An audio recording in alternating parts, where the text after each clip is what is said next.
Summer concerts, pool parties, chill nights under the stars. We're stocking up our closet so you're ready to look your best for all of it. At Plato's Closet in West Ashley and North Charleston, we're buying all things summer. So bring in your tees, tote bags, sandals, sunglasses, and more. We pay cash on the spot for gently loved name brand looks. Plato's Closet is the go-to destination for trend-forward teens and young adults who support local and shop sustainable. Visit Plato's Closet today. Plato's Closet, located in West Ashley on Sam Rittenberg Boulevard and North Charleston on Rivers Avenue. With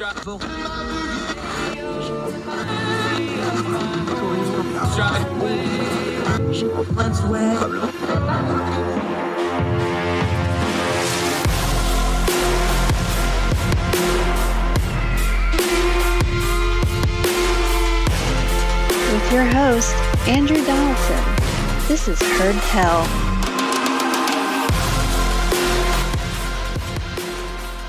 Heard tell. It's Wednesday, January the 5th, 2022. How many times have you written 2021 so far this year? How many more days before you get that right? But it's 2022. Glad you are with us. We got a lot of show today. We're going to cover, we're going to rewind the Elizabeth Holmes verdict from Monday night a little bit. We're going to talk a little law and bad legal takes with our friend Em Carpenter. We're going to cover some other things, Betty White's naked hot dogs and other dogs a little later on as a nice little end note. But we're going to start with a story we've been covering pretty regularly on Heard Tell. You've probably heard tell about China. Yes, they're loud and important. Economic news, we always end up having to talk about China. Foreign policy, we always end up having to talk about China. And human rights, of course, we end up having to talk about China. And as we've talked about on this program over and over and over again the last few weeks, the year of 2022, especially the first part of the year, is going to be dominated by talking about China and the ruling Communist Chinese Party. That is the dictatorship that controls that country. They have the Olympics. We already talked about the Peng Shuai situation, the tennis player, how we watched her be reprogrammed in real time right before our eyes and watched how the media and news media covered that and how the manipulation was right in front of us and deciding how that works. Writing in the Washington Post in the opinion section, Minky Worden has a piece. Minky Worden is director of global initiatives at Human Rights Watch and an editor, Human Rights Watch, and editor of China's Great Leap, the Beijing Games and Olympian Human Rights. And the piece is titled, Human Rights Abuses Will Taint the Olympics and the World Cup. It's time to end sports washing. Sports washing is in quote. Now, let's read a little bit of this. In 2019, then International Ski Federation President Gianfranco Casper told a German newspaper that the Olympics are, quote, easier in dictatorships. Kind of mark that in the back of your head. Easier in dictatorships. That's a direct quote. The honorary International Olympic Committee member was referring to the awarding of the 2020 Winter Olympics to China. Dictators can organize events such as this without asking the people's permission, Casper said. He walked back his comments under pressure, but he had already said out loud what many sports federation leaders think in private. Again, this is Minky Worden writing in the Washington Post. This is an opinion piece, by the way. I want to make sure you filter that in. The Beijing Winter Olympics open in a month, and the FIFA World Cup kicks off in November in Qatar, while the world's two biggest sporting events being hosted by major human rights abusers this year is forcing an overdue reckoning for the powerful sports bodies that for years have sidelined their formal commitments to human rights. The Olympics and World Cup each year have audience of more than 3 billion people worldwide, almost half the global population, for which is why China and Qatar so badly want to refashion their image as glamorous sporting hosts in good standing in the world. Remember that. And why they are effectively sports washing their abysmal human rights records. Sports washing is not new. Russia used hosting to spin its image in the 80 Olympics and in the 2018 World Cup. The 2008, the Beijing Summer Olympics were advertised as a force for good, but instead featured journalists arrested, migrant labor issues, and a repression of civil society. Chinese and Qatari authorities have spent vast sums on public relations to win over fans. The IOC failed to punish Chinese leaders for breaking their empty Olympic promises, and in 2015 awarded Beijing the 2022 Winter Games. Since then, President Xi Jinping, that's China's Xi Jinping, government has arrested journalists, women's rights activists and lawyers, dismantled freedoms in Hong Kong, and committed crimes against humanity in Xinjiang, including mass detentions, torture, sexual abuse, and cultural persecution of the Uyghurs and other Turkic Muslim minority populations. The crimes against humanity are among the gravest human rights abuses under international law, making the Chinese government the wrong host for an event the IOC claims will, quote, celebrate humanity. The IOC has not uttered a word about these abuses. Meanwhile, in Qatar, 8 new or renovated stadiums will host 32 teams for the FIFA World Cup. It's even bigger than the Olympics. Human Rights Watch has documented the infrastructure of the World Cup events has been built via the abusive kafala labor sponsorship system, leading to hundreds and possibly thousands of preventable worker deaths. In some cases, practices may amount to modern slavery. Qatar is the world's richest nation per capita, but 2 million migrant workers have little power to bring complaints or escape abuse when employers control their exit from the country, residency, and ability to change jobs. Many employers exploit this control by confiscating the workers' passports, forcing them to work excessive hours, and denying them wages. Piece goes on to bring up Peng Shui that we've also mentioned, and then it concludes this way. I want you to listen very carefully to what Minky Warden's saying right here.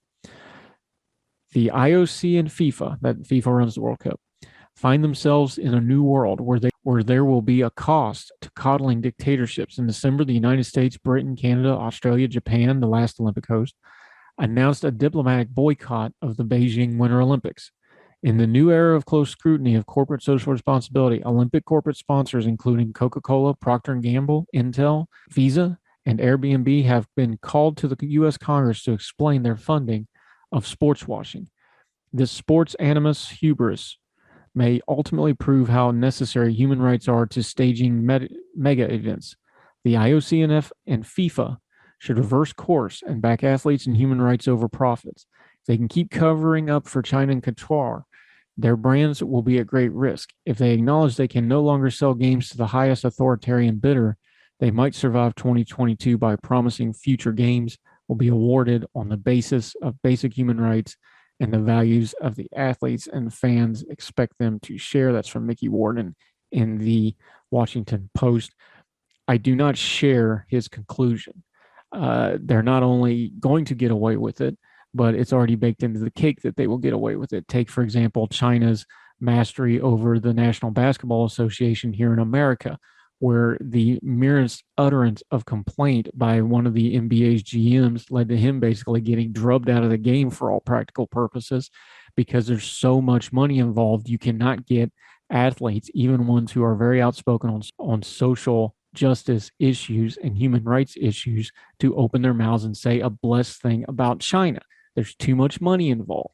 China has long used its economic power to excuse and to pay off the world for its human rights abuses, for its abuses of the people that they have under their control, for their territorial and influence expansion that is ongoing as we speak.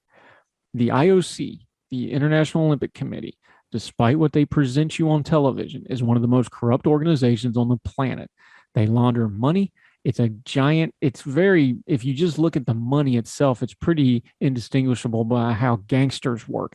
They come in, they skim money off the bills, they take money from the people. The host countries and host cities always end up with massive, massive debts and all kinds of problems. Meanwhile, the IOC and the sponsors get all the money and move on to the next thing. It's a pretty good working scam they got going here, but because we drape it in the flags of the country and patriotism and competition, people tolerate this nonsense. We're not going to tolerate it here. We're going to call it what it is. It's massively corrupt. It's always been corrupt. It's always going to be corrupt. It's all about the money. There's no such thing as the Olympic spirit. Now, that doesn't mean I won't watch it, and that doesn't mean I'm not going to cheer for the flag and anybody on Team USA, and I hope we crush the competition, especially China, on the field or on the ski slopes or on the half pipe or on the ice or whatever the event may be. I want to win. I'd feel a lot better if we weren't going at all. I know people say that's not fair to the athletes. I understand that, but there's always going to be an excuse to not do the right thing. I feel bad for the athletes, but we shouldn't be participating at all. That's just my humble but accurate opinion, because the world organizations and the power brokers are going to spin this for China exactly like what it is, a giant propaganda coup. And they'll do the same thing for the World Cup and Qatar. Now, Qatar might actually get more flack because they're not the economic powerhouse that China is. And their system of indentured servitude for these migrant workers is absolutely abysmal. It's basically slavery. That's not hyperbole. Go look it up. Look how they live. Look how they're treated. Look at the way they are trapped legally into a system they cannot get into out of once they get there. It's terrible, but we're going to tolerate it as long as we can watch the games. That part's on us.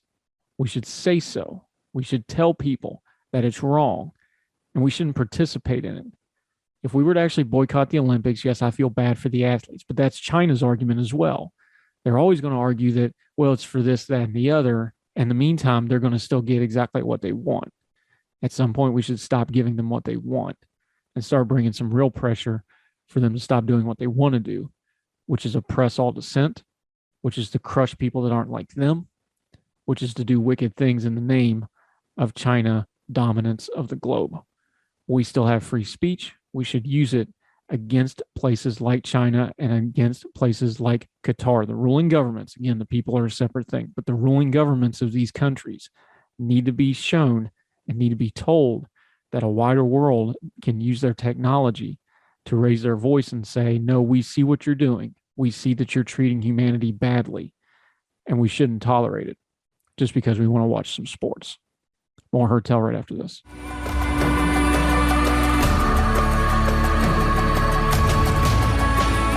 So welcome back to Heard Tell. I'm Andrew Donaldson. So glad you're with us today. You might have heard tell about this Elizabeth Holmes trial on Monday. The verdict came in late on Monday evening. The Theranos trial, once the darling of Silicon Valley and a lot of other folks, now ending in a conviction. She was convicted on 4 counts, found not guilty on other counts, and there was 3 counts that had a hung jury. Either which way, she will be going to sentencing shortly. I want to roll back the clock a little bit because this has been going on for quite a while. Let's go back to 2016. Our friend Tod Kelly, who was on the program on our New Year's edition, and if you didn't catch him, please go back and watch that. Tod was covering this lady. He was covering this situation, quoting from Tod Kelly in ordinary-times.com from 2016. But first, a quick note to those unfamiliar with Holmes. Her company, Theranos, claimed it had successfully developed technology that could cheaply test blood for any of the thousands of tests a traditional medical lab could, and could do so with just a drop of blood taken from a fingertip. Think like a diabetes home test kind of deal is what you're looking at here. Continuing with Tod Kelly. Medical labs today require significantly more than a drop taking intravenously.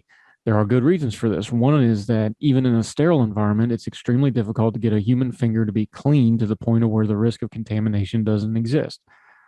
More important, however, is the issue of heterogeneity. Although you might think of a blood as a single pure crimson liquid, it is actually a vast gumbo of various elements such as plasma, platelets, white and red blood cells, and a myriad of other types of cells, and they're not always evenly mixed.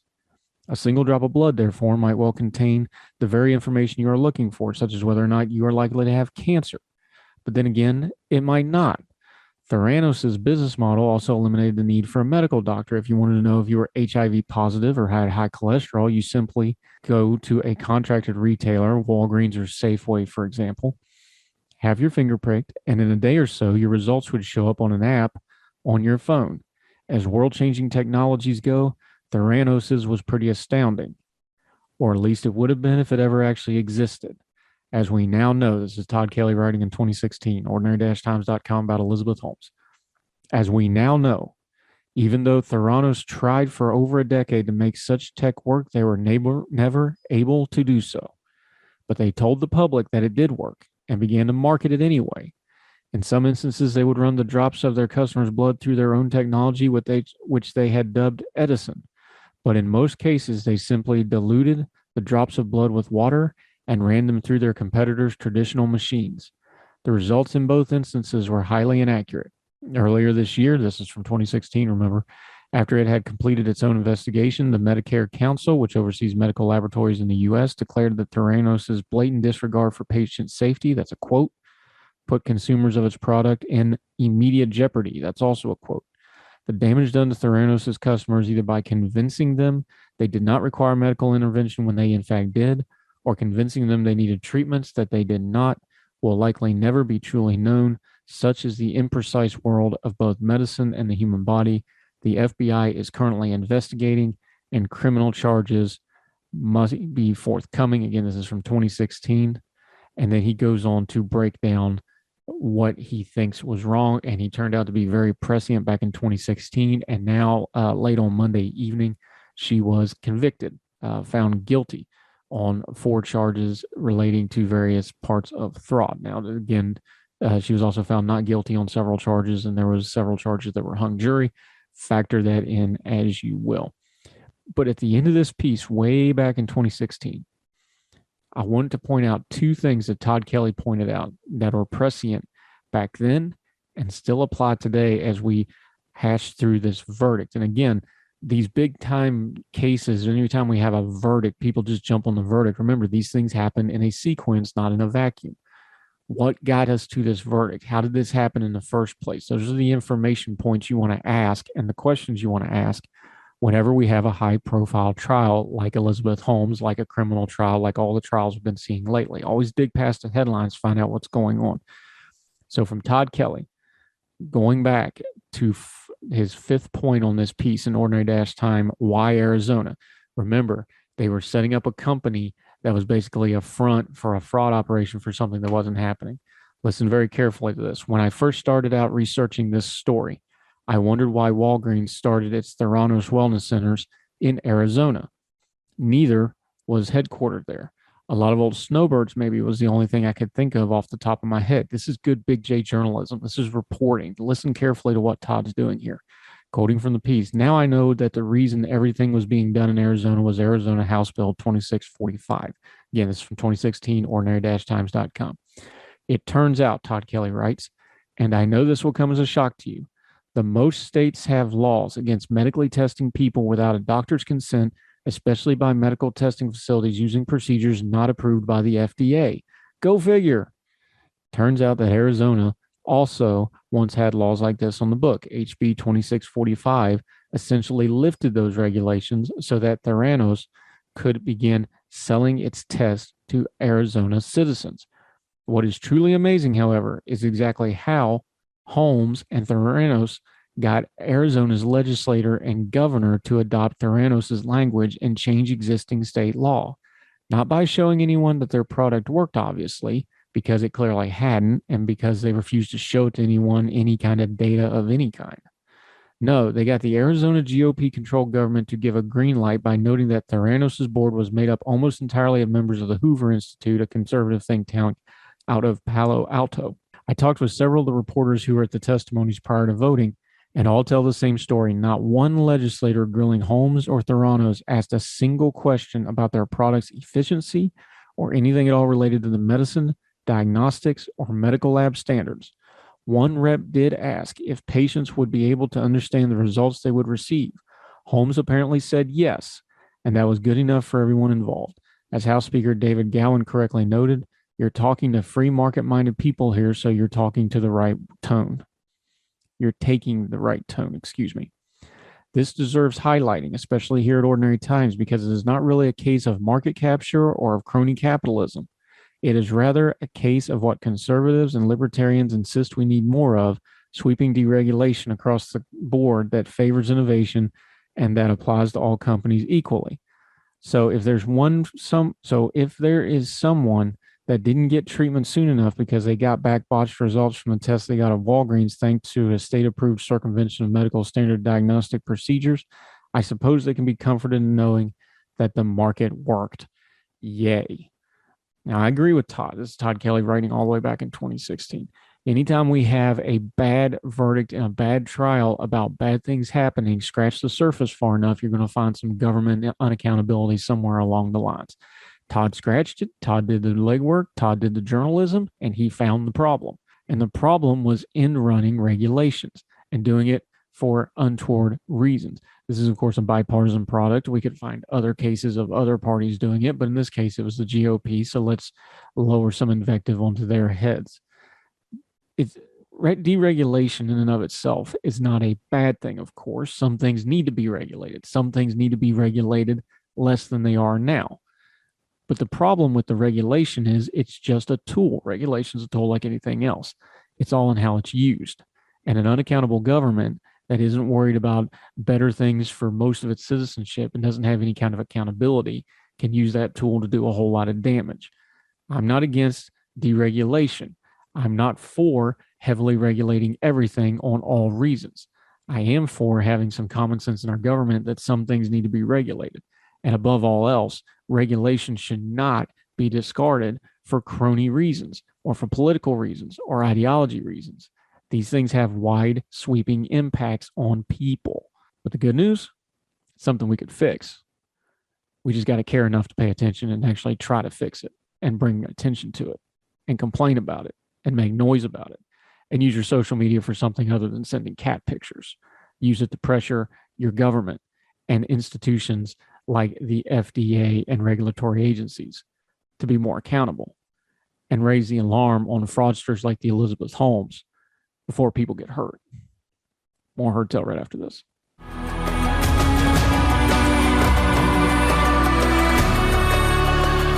It's Herd Tell. Always thrilled to be joined with Em Carpenter, our legal eagle, senior editor at ordinary-times.com. How are you today, Mel? I'm doing well, thank you. How are you? Good. I know one of your pet peeves is always bad legal takes. We have been 2 years into COVID now.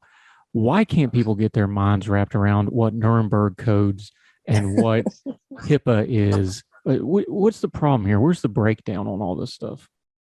That makes them feel like they're saying something smart, and so many people don't know what those things are or what they actually mean, that other people think that it sounds smart too. So you just end up with kind of a vicious circle of bad takes about Nuremberg and HIPAA and comparing new vaccines to the terrible experiments and committed on prisoners in concentration camps in World War II. Totally the same thing. And those are probably some of the more atrocious bad takes that we see right now. Anytime you're making a comparison to the Holocaust, it's a bad idea. But I think they just feel like they're really scoring some points there when they bring out the big guns like federal law and international war crimes. But it sounds so good. Nuremberg protocols, or whatever the terminology is, it sounds big. It sounds important, but it's really nothing like what they say it is anyway, especially when it's applied to something like, vaccines. Right. It's a set of guidelines or a code for medical experimentation that came about because of these experiments that were done on prisoners in World War II.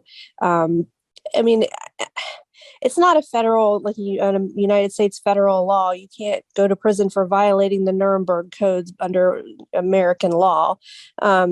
You can probably be held to account for it in an international court as part of a war crimes trial if it's done during wartime. But no, it's not really a thing that is definitely doesn't have anything to do with vaccines.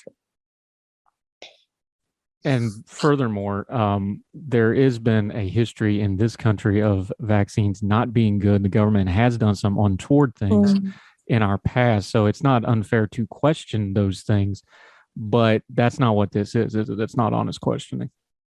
No, it's not. No, this is just chest pounding. This is just exaggeration for effect. This is just try to collect some Twitter follows and get some clout.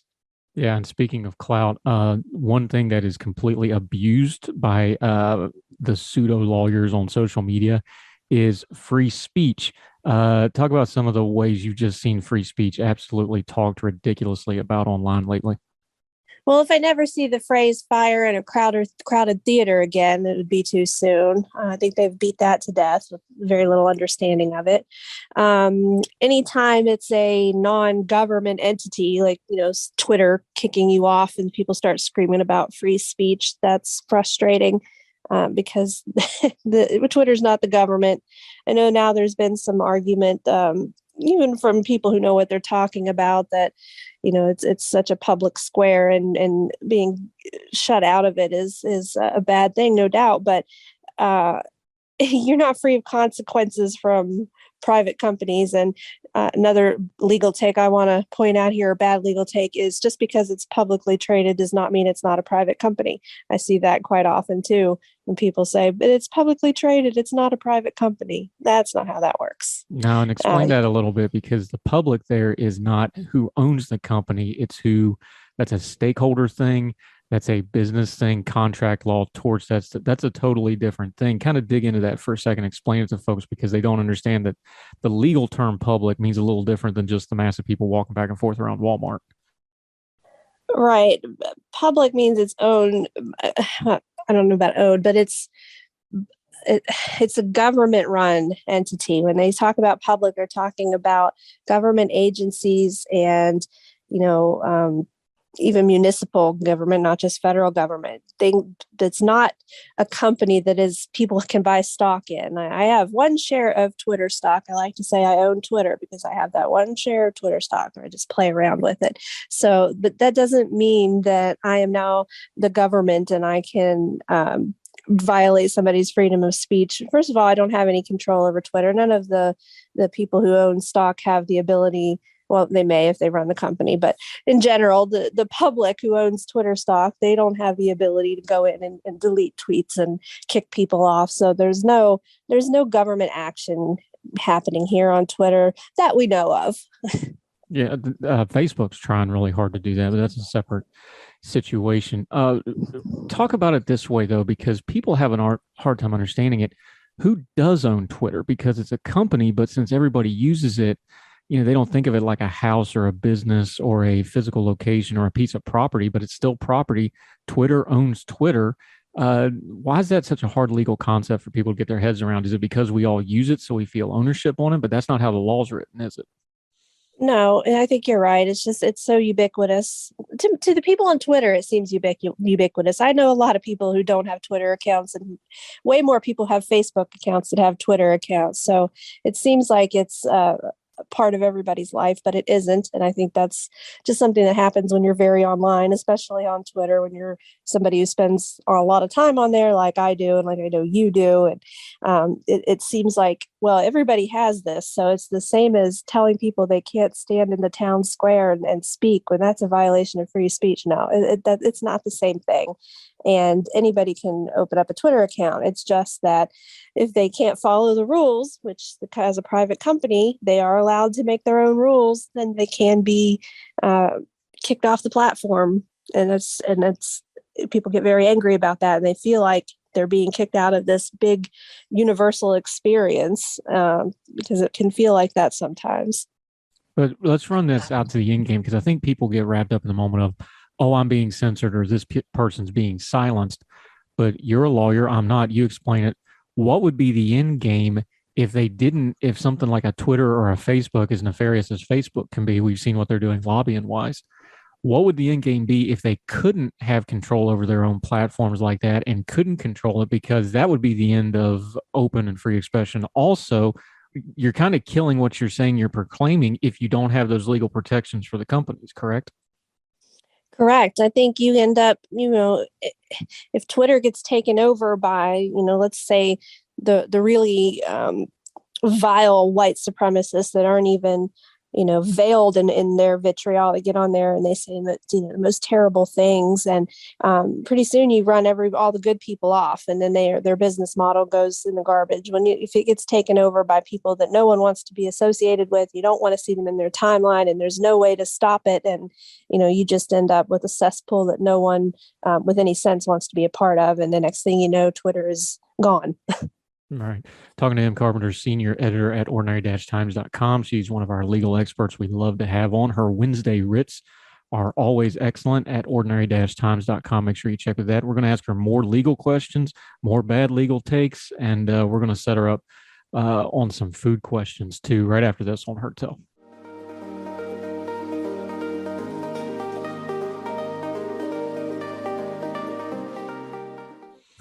Welcome back to Her Tell. We're talking to Em Carpenter, our legal eagle. Something that's been all over the news, especially in your part of the world. Folks want to talk about these vaccine lotteries, and we've talked about them a little bit too. Mm-hmm. One of the bad legal takes I see on social media all the time is that that is coercion, or a company saying that somebody getting a vaccine, that is coercion. But legally speaking, coercion is a very specific legal term, isn't it? It can be. It depends on where you live, if it's actually defined in your code, your jurisdiction or not. But coercion doesn't mean incentive, and that's what these lotteries are. They're not coercion; they're incentive. Everybody is taking you out of society if you don't. I guess maybe some people want to argue what that means. I say taking you out of society, but coercion is you're going to go to prison or you're going to go to jail if you don't do this. That's perhaps coercive. And again, coercive is not necessarily always a illegal thing. You're going to get a ticket if you speed. That's coercion to drive the speed limit. It's not it's not illegal to do that. But these vaccine lotteries are not coercive. They're incentives. I entered every single one of them. And I didn't get a darn thing. So, and still I got my vaccine. So you can't say coercive when you have a choice. And if you want to get into whether some places, not where I live, but other places where, you can't go into a restaurant or those types of things, you may start to feel like not being vaccinated, you're being shut out of society, or you don't really have a choice. It's either stay in your house all the time or you have to get a vaccine, that kind of thing. I can understand, there being some argument there about how far we can go with that. But, enter your name in this drawing and you might win a truck. You can't enter your name in the drawing unless you've had a vaccine. That's just incentive, not coercion. Yeah, and we covered on the show that the guy that won the $80,000 customized truck actually was trying to sell it because he's got to pay the taxes on it. But that's another matter for another day. Yep. Let's zoom out for a second. 2021 was the year of really big, really loud trials. I don't want to get into the specifics of all these trials. We just had another one with Elizabeth Holmes in the last few days, had that verdict come down on Monday.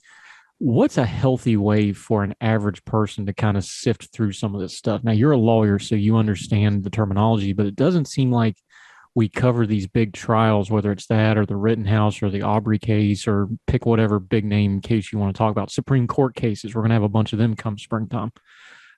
What's a healthy way for the average person to try to get some good legal information? Because they may not know all the ins and the outs of the law, but our, news media doesn't do a real good job of explaining these things other than the outrage at whatever the verdict is, either which way. What would you tell people to do? Well, first of all, I would say that they need to watch, if they're going to watch these trials, they need to try to take a step back and watch with a more disinterested view. Depending on what side you're on, it's easy to villainize the opposite side. If you were pro-prosecution in the Rittenhouse case, it was easy to think that the defense attorneys were re-victimizing the alleged victims, or being unfair, but that's they're doing their job there. And a lot of what you see, people watch these trials and they don't understand that these things they are seeing that seem unusual or outrageous are not unheard of. I remember, I believe it was the Rittenhouse judge who told a biblical story, some sort of a religious story. And I know people got very worked up about that, but the meaning of the story was relevant to the point that he was making. It was kind of an anecdote. It wasn't necessary. It was more of the judge injecting some color into things. It wasn't a moralizing or, a proselytizing. It was just kind of a historical anecdote that happened to be a biblical story. And those types of things happen all the time in court. Some judges are very colorful and they do like to tell stories and they talk a lot, and that happens. So you have to, I think the best way maybe to get a handle on things is not to, watch the legal talking heads on your favorite news station, or to read a BuzzFeed article or something. But maybe if you have any lawyers in your life, talk to them, and you're probably going to be surprised by what you hear. I know that a lot of people in my life were very surprised whenever I told them I agreed with the Rittenhouse verdict, because I don't know if you know this about me, but I skew liberal. And most people who skew liberal were very upset about the verdict and thought that that was a miscarriage of justice. I, on the other hand, agreed with the jury based on what I saw. So I think if you talk to the lawyers in your life, if you're lucky enough to have one of us around you, I think that might be the best way to kind of get some perspective and get a handle on what you're seeing and ask questions. Most lawyers understand that you're not a lawyer and you don't necessarily know why something happens in court. And most of us are more than happy to tell you what we know. We're kind of known for that. See, I was with you right until the end there when you did the lawyer thing and made it all about you, but that's neither here nor there. One way to follow up on that, though, is people that have never been in a trial or been in a legal action, I don't think they understand what a self-contained ecosystem of trial is, especially a long trial. Like it's its own life form. You're in it, that it completely consumes you for a couple of weeks or however long the trial goes. Some of these big cases, it could be a month or two, sometimes maybe years in a way. These things are completely self-encased ecosystems, really. And we get these little glimpses through technology of clips, like most of the clips of the judge in the Rittenhouse case, people were getting, they don't understand the jury's not in the room for that sort of stuff. These are all aside. Right. Like there's a lot of nuance to these things where a lot of things that come off as outrageous, and I'm not defending anything that judge did, I'm just talking broadly here. People just get bored because they're in that courtroom 8, 9, 10, 11 hours a day, day after day after day, week after week after week. There's going to be asides. And then in the kind of the age we live in, that's what comes out on social media, not the, 38 hours of boredom that week. And people kind of draw conclusions from them. And that's not a healthy way to look at these big cases at all, is it? No, it's not. And that's, again, when it's being televised and it's being talked about, those are the moments they're going to pull out. But you're correct. There's so much that happens during a trial that is mind numbing. I personally could not stand listening to jury instructions, not necessarily the case specific jury instructions, but most judges have a very long soliloquy of sort of general instructions about the jury's role and what they can and can't consider, and a lot of kind of lofty speech. And the judges that I've practiced in front of, those get very long-winded, in my opinion. It's necessary, it is important, but that's an example of the type of thing that can just be absolutely mind-numbing. It's not as fun like you see on TV when the lawyer jumps up and screams objection and goes on a rant. You don't get to do that. Most of the time, you just object and give a basis like objection relevance or objection hearsay. You don't get to say objection, Your Honor, we're blah, blah, blah, blah, and you keep talking. You're not supposed to do that. If you want to explain your objection, quite often you get called up to the bench and they do it kind of in whispers at the bench out of where the jury can't hear. They turn the white noise on the microphone, and you chat up at the bench, and a lot of that doesn't get caught on those microphones when these are televised. So it's interesting to me to watch a televised trial because I think they do a pretty good job of cutting away to the talking heads while the boring stuff is happening, but you miss a lot of the nuance that way. Yeah. All right. Here's some nuance for you. You are a proud West Virginian. Your Twitter handle is actually West Virginia Esquires. Let people know, because you're talking to a worldwide audience through the magic of the interwebs, what is the proper way to have a pepperoni roll? Gosh, warm. I like my pepperoni roll warm. I like it with cheese. I prefer sliced pepperoni first. I can do the ground up pepperoni. That's fine. I'll take the stick pepperoni, but it's probably my third favorite. The greasier, the better. It has to be yeast roll, soft dough. Don't give me any of this wrap the pepperoni up in a crescent roll crap. That's not a pepperoni roll. I don't know what that is, but it is not a pepperoni roll. So the best way to have one is just to have one. Come to West Virginia and get a real one. Don't go to some gas station in Ohio and get a pepperoni roll. Doesn't count. Go to Fairmont. That's where I'm from. That's where the pepperoni rolls originated. That's the best place to go. I'm particularly fond of Call Cessna's pepperoni buns, which is a little different than a pepperoni roll because it's basically more like a hoagie. They cut it. It's not all inside the bun. They cut the bun open and put the sauce and cheese and pepperoni inside it like a sandwich. Country Club Bakery in Fairmont's another great place, and Chico Bakery in Morgantown. Those are my favorites. I'm pretty far away from them, so down here, if I want a good pepperoni roll, I have to make it myself. Yeah, I folks need to add those. If you're those triple D kind of people that have your list going of travel places to go eat, you can add all of those now. I don't like the stick pepperoni because it's too hard to eat once you get into the actual roll, because inevitably what ends up happening is you take a bite and you end up pulling half of it out. So Agree. I'm not a stick person. I'm a slice person because I like to have that little bit of layer action going, especially if it's a pepperoni roll with cheese in it. It definitely needs to be layered. Yes. And do not use a crescent roll if you're making your own and you just have no other option. You can get the canned sheet pizza dough. That's better than nothing. Just don't do crescent roll dough. Well, actually, in my opinion, if you're gonna cheat, get frozen dinner roll dough. That come in the frozen balls of dough. Let those thaw. Use those if you're gonna cheat. Better than pizza crust. Way better than the crescent roll, and just as simple, in my opinion. But if you can't make your own dough, that's my next best. And my grocery store, they actually sell fresh dough balls at the deli counter. So some of your grocery stores, you can check that out. That's an easy way to do it. Grab it, get you some sliced pepperoni, throw it in there. I still prefer my meats from Jackson's Meat Market back home. I always stop at the gas station who sells those directly from them on my way in and out of town every time. But you got to have your good pepperoni is essential. Em Carpenter, senior editor. Her Twitter handle is at West Virginia Esquire. You can see it on the screen. Thank you so much for your time today, ma'am. Really appreciate your insight.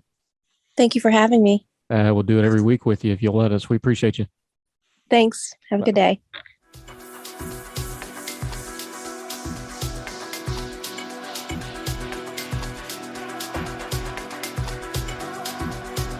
Back to Heard Tell. So you probably heard tell about this Let's Go Brandon thing that's been going on. For those of you that don't live very online or wonder what that is, basically what happened was a NASCAR driver in the Xfinity Series was getting interviewed. The crowd behind him, his name was Brandon.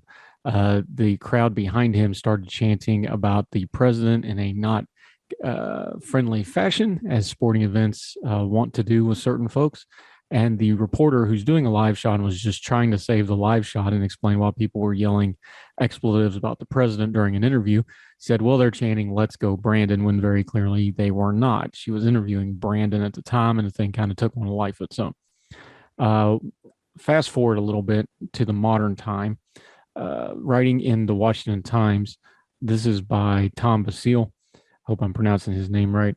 He says this, quoting from the Washington Times, "Let's start the year off with some honesty and clarity. It's not a slur, nor is it offensive or just about Joe Biden. Let's go, Brandon is a salve. Salve. How do you say that fancy word? Salve, Band-Aid, whatever. It is a salve for a population that looks at Washington's aged, swampy, and out-of-touch leadership. It's a way of saying to them, we see right through your spin. At a time when America's caustic politics needs some levity, the saying is a winner. It says so much without being crude. Frankly, out of respect for the presidency, I'd much rather people chant 'Let's go, Brandon' than the expletive-laden alternative that was catching on at sporting events. The change made the slogan funny and less edgy and more palatable for broader use. It is also about much more." And he goes on to list a list of grievances that he thinks "Let's go, Brandon" is an appropriate response to. That's from Tom Basile. All due respect to Tom, I disagree with him. People are not stupid. They understand exactly what you're saying. Yes, it is caustic. Yes, it is still crude just because you're being clever about it. Frankly, you have a God-given right in the United States of America with our free speech rights to tell the president and or any other elected official and or anybody else exactly what they can go do with themselves and use an expletive if you want to, up to and including anatomically impossible feats. Now, short of actually threatening violence and things like that against the president, which will get you a call from the Secret Service, you can say anything you want. I'd rather you just be upfront about it. If you want to use the expletive, be the expletive. If you want to use "Let's go, Brandon" instead of the expletive, fine, but let's not pretend like we don't know what you mean. Now, you can apply whatever meaning you want to it, and that's fine. Again, it's your right. I'll defend your right to say it all you want to. But I also have a right to understand exactly what you mean by it and also factor into you using it that you're just trying to be too clever by half. Free speech is a two-edged sword. Just keep that in mind before you start slicing and dicing at people with something too clever by half like "Let's go, Brandon." Personally, if you want to drop an F-bomb on somebody, have at it. At least you're being honest. If you want to do "Let's go, Brandon," though, don't pretend like everybody doesn't know what you're talking about, and don't pretend like you're not trying to be crass, because you still are. You can chant "Let's go, Brandon," and we can all make assumptions and declarative statements about it right back at you. Do as you will, do as your rank can handle. We'll be back with more Herd Tell right after this.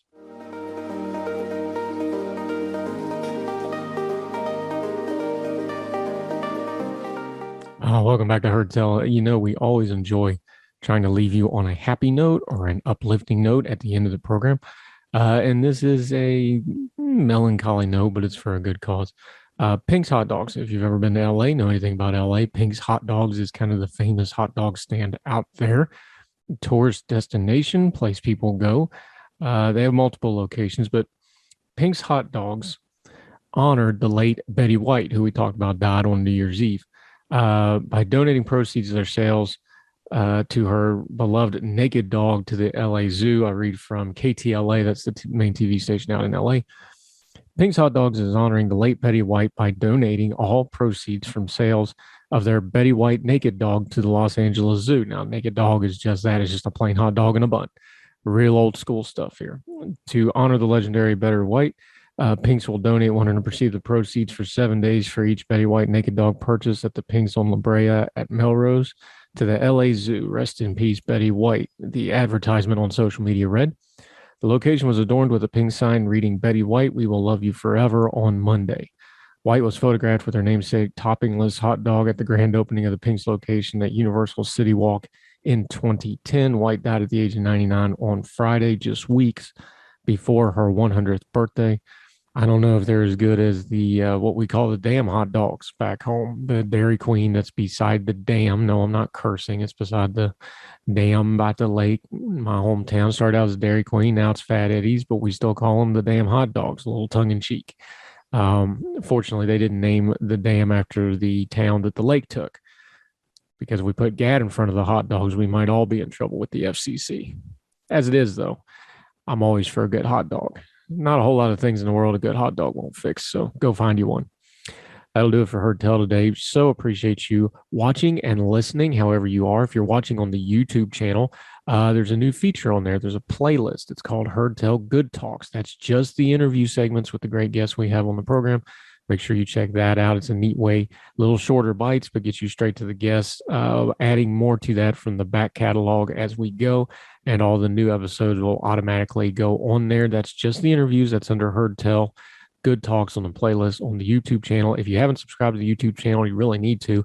Lots of good content on there. There's also some other media things I have been doing on there. Full episodes of both Herd Tell, the weekday show, and Herd Tell podcast, the long form. You can get all of that at the YouTube channel. You can also get it on all the podcasting platforms, iTunes, Spotify, iHeartRadio. There's an RSS feed if you want to do it yourself. All those methods will get you Herd Tell every weekday, plus the long form podcast and anything else we put out there for you. We so appreciate it. When you are on those platforms, if you could leave a question or a comment or a rating, we will get back to you, and we greatly appreciate those ratings and the feedback that you give us.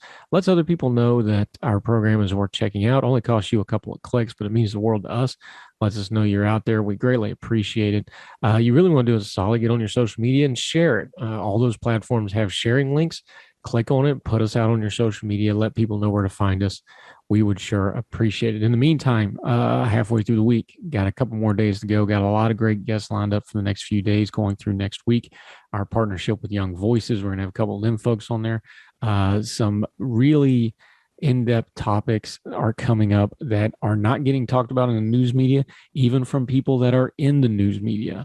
Stay tuned for that. We're going to have them on this program, and they can talk about it and get that information out to you, get those stories out to you. It's what we do. We turn down the noise.